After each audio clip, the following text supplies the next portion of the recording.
Hello students, let us study today anomalous secondary growth in Bignonia climber. Bignonia belongs to family Bignoniaceae. Before we study anomalous secondary growth, we must know how growth takes place in the plant. Growth takes place by the root meristems and shoot meristems.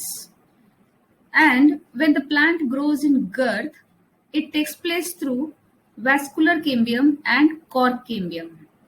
You can see here the vascular cambium is present inside the stele, whereas the cork cambium is present below the epidermis. Now dicots have open vascular bundles. That means they have a strip of cambium present between xylem and phloem, whereas monocots have closed vascular bundles. That is, they don't have this cambium ring in between xylem and phloem. So they are closed for secondary growth. Now let us see the normal secondary growth first. You can see here that in between the xylem and phloem is present the fascicular cambium.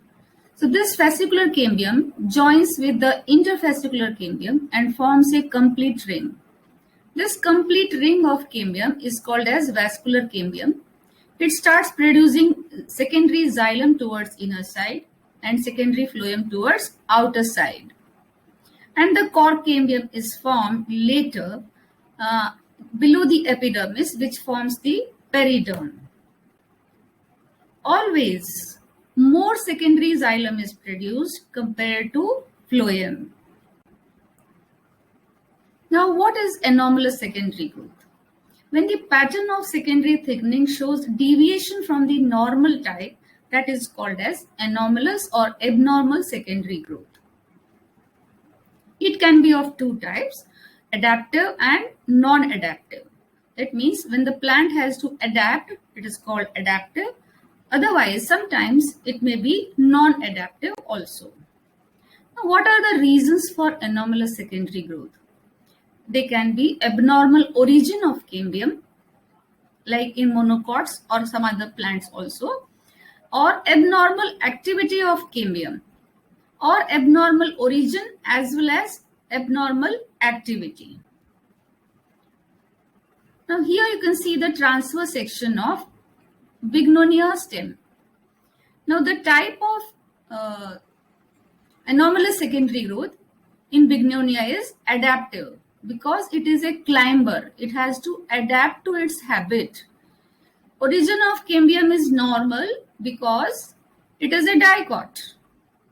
The activity of cambium is abnormal or anomalous. And what is the identifying feature under the microscope when we take the transverse section? It is the wedged phloem or the boxes of phloem. You can see here diagonally. Now you can see here, when the anomalous secondary growth takes place, what happens? At four places, more amount of secondary phloem is formed compared to secondary xylem.